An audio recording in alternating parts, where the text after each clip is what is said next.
Hi, my name is Joe, and welcome to my YouTube channel where I review martial arts books and books on other martial arts related subjects.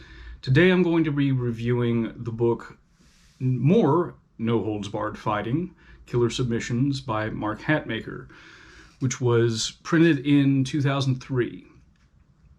I've done one of Mark's books before, the first book in the No Holds Barred series. This is a follow-up to that. Mark has a background that focuses on Western fighting traditions like catch wrestling, all-in wrestling, boxing, old-school pugilism. Recently, he's been getting into, like frontier fighting stuff for the last several years. So his approach to NHB MMA is largely based on boxing, wrestling, catch style submissions. The first few chapters are going to include things like ideas for no holds barred conditioning. It doesn't present a routine at this point, although he does have a conditioning book, which is very good. But at this point, it merely presents ideas. And while I as a reader, I think one would want more information on that, I do appreciate that he presents the ideas in such a way that the reader themselves can, take them and run with them and make whatever they want to out of them. There is also a chapter on breath control, which I'm not sure I've come across that in any other grappling book. He includes various exercises and drills, including learning how to control your breath when you're being stacked. Stacked in grappling is, if you're on your back, your hips are being folded up over your head. And again, in grappling, especially if you're playing guard, you might find yourself in this position more than once. So he presents, in this instance, an exercise from yoga, I think, or originally from yoga, where you throw your feet over your head and you learn how to breathe without panicking. You learn how to fill your lungs as much as you can. And he has other assorted drills. These are, of course, important, particularly in grappling, because you're being squished if you're on the bottom. And it's such an anaerobically intensive exercise that learning how to control your breath is extremely helpful to any practitioner so that you don't find yourself exhausted when the other guy isn't. He also includes a brief chapter on what he refers to as the take it to heart principle. And I think this would be valuable for newer grapplers. It's the idea that if you're going to secure a limb to your body, you need to pinch it as close to the center of your chest as possible. And I have seen new people, try to apply holds way out here. So I think this is definitely a good concept. And again, I'm not sure you see it in a whole lot of places. The majority of the book, however, is on submission chains. And a submission chain is a sequence. He actually presents two different types. One is one person is entirely the aggressor, and okay, I'm going to go apply this arm lock, and my opponent resists by doing this. Well, I'm going to switch it off to this lock. And then there's another type that shows up a little bit, and that is where it's sort of a two-person thing. So he has, I think he calls it the resurrection sequence, or the chain for Kazushi. That's what he calls it. And that's where you're fighting off a rear body lock by, attacking the arm of the guy who's got you in the body lock. And then he switches off to a defense to keep his arm from being broken, and you switch back and forth. So each person is taking a role as attacker and defender. And there's a lot of, like I said, most of the book, it includes these chains. It's about these chains. And it includes among other things, as I mentioned already, fighting off a rear body lock, but also attacks from mount, from back mount, going for a sweep from the guard position, and the opponent reacts this way, okay, turn it into this sweep. He reacts this way, okay, turn it into this armbar. And then, once you've deposited the guy, you are in position to execute this particular lock. And in addition to that, he has other chapters on multiple defenses for the standing guillotine choke, including a defense that he recommends that one avoid. And he's also got a chapter on, if you're going for a Jujigatame style armbar, the guy clasps his hands together, how to undo that. And it includes everything from various grappling methods to hammer fisting the guy in the groin. There's a lot of catch influenced stuff in this. You're going to see a lot of neck cranks. There's also a position that a short arm scissors. It's very similar as far as the pressure goes to what, if you practice Brazilian Jiu-Jitsu, you may be familiar with the term bicep slicer. It's actually an elbow compression, but a lot of times one will feel pressure on the inside of the forearm and the biceps. That's something that I will recommend if you pick up this book. Definitely look into playing around with that position. He shows it here as a way to get a compression lock in order to get a submission. It's also a pretty good position, when you lock it up with your upper body, to simply secure the arm in a position where you can crank on the shoulder by moving in the appropriate direction. You do see a few underutilized submissions. There's one in here called a hanging leg lock. You're probably not going to see it against top-level guys, but I will say I have one training partner. He learned practically all of his grappling from me, and I was messing around with Mark's stuff, and I taught him a hanging leg lock. It's a standing Achilles lock. You hook up the Achilles, you step on the thigh of the opposite leg in order to pin his hips to the ground, and then you finish your straight ankle lock. This guy has hit me with it twice, and it's irritating on several levels. Because you're looking at it like, I'm not going to fall for that. Why would anyone fall for that? I did it twice, and it's the only leg lock he knows. So, I don't think it'll work on like high-level dudes, but I'm also going to say don't sleep on it. Same with a lot of these other ones. One he calls the time hold has been showing up a little bit more in grappling competitions lately. As far as the pros go, I'd say the greatest pro is actually the chapter on breath. That's another one, as I mentioned in the previous book I reviewed, isolate this chapter to put in, Joe's compendium of stuff for beginners. This would be an essential part of that. I also like the flow drill format, because a lot of times, especially beginners, they'll get fixated on like one move that they know, and if they can't hit it, they'll have no idea what to do next.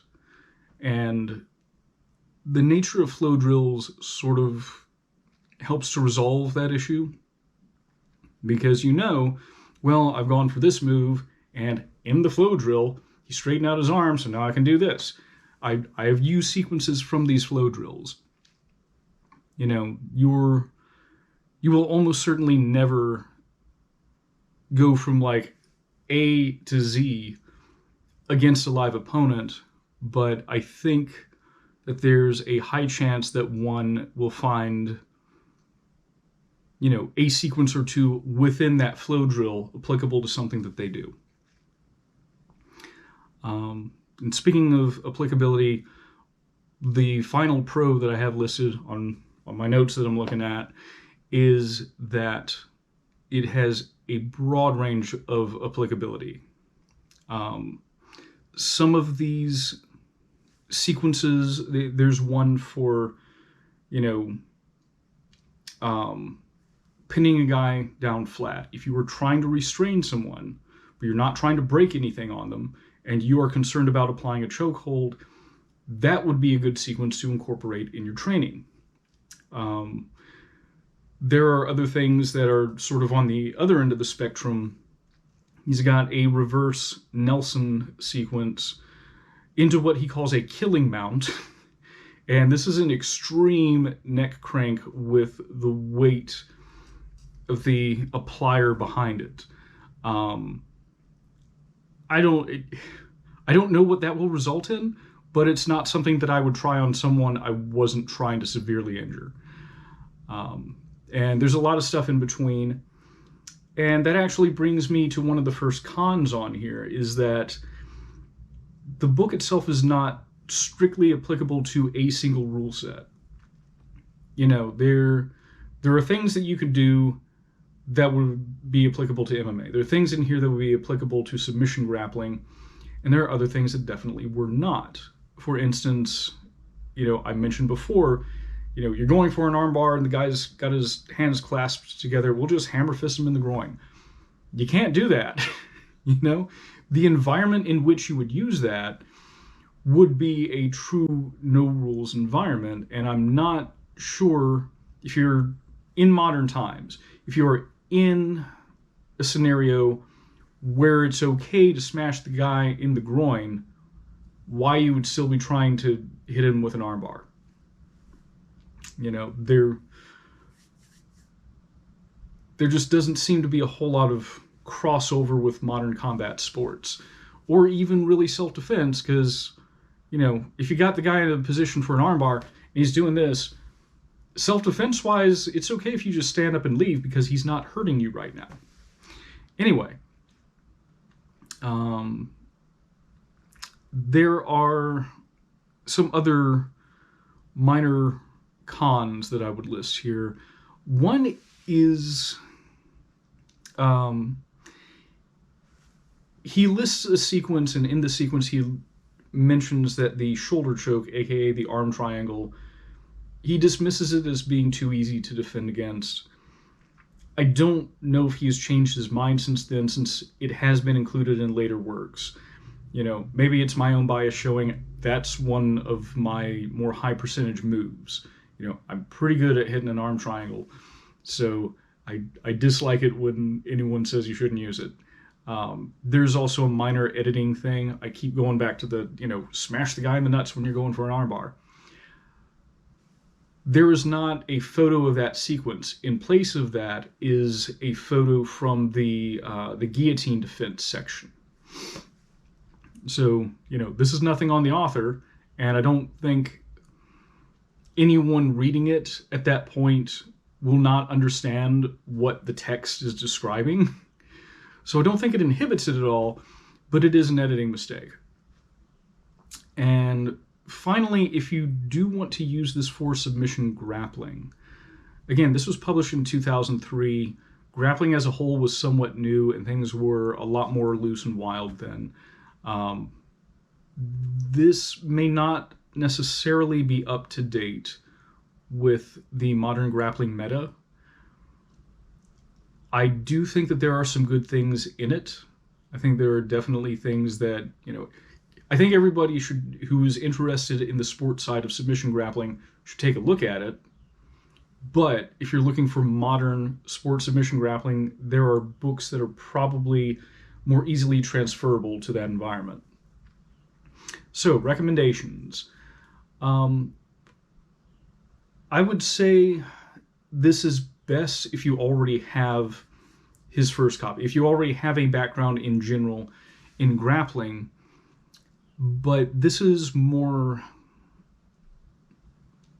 grappling to fit whatever environment you want. So if you have an interest in self-defense, not everything here will be applicable to that, but a lot of lessons, especially the chapter on breathing, if you happen to get stuck under somebody on the street and you cannot extricate yourself immediately, it helps if you learn how to not panic. And that's what the section on breathing is for. But there are other things like, well, if I find myself in an MMA match and I'm going for an armbar, why don't I hammer fist the solar plexus, which is another technique that gets listed here. If you were taught how to beat the standing guillotine by draping the arm over the shoulder, he shows why that would be a bad idea. So again, if you have an existing grappling background, I think this is a great addition to that, to add on to your existing skills and also to maybe learn how to use it in a non-sport grappling environment as well. So yeah, that would be my primary, the type of person who I would recommend this to if you want to understand the science of grappling, but also find it a place where it's not specific to a rule set, then this would be a really good book. And again, the chapter on breathing, I keep harping on it, but it's that important. Learn how to breathe when you're in the middle of a grappling situation or any situation. There are a lot of things here in that section that will contribute to your ability to not panic when you need to breathe. So, yeah. Anyway, this along with several other books, I'm continuing with the series that they happen to be in. So I'm in the process of drawing an outline for, Bruce Lee's Fighting Methods Volume 2 and Real Kicking by Jeff Thompson. It'll probably be a couple of months before those come out, as I record several of these at a time. In this particular case, I'm sort of on the fence as to whether to do the No Holds Barred Fighting series as they were published, or in an order that makes the most logical sense to me. Because he's got Savage Strikes, which is a great book on striking, and then he has a separate book on kicking in this series, and I don't know why I wouldn't do those back to back, because that's the order in which they make the most sense. So I'm still figuring that out, but this one makes the most sense, and it's the second in the sequence, right after the original No Holds Barred submission fighting. So that's all I have for now, just sharing my thoughts, and I guess I'll catch you guys next week. Thank you.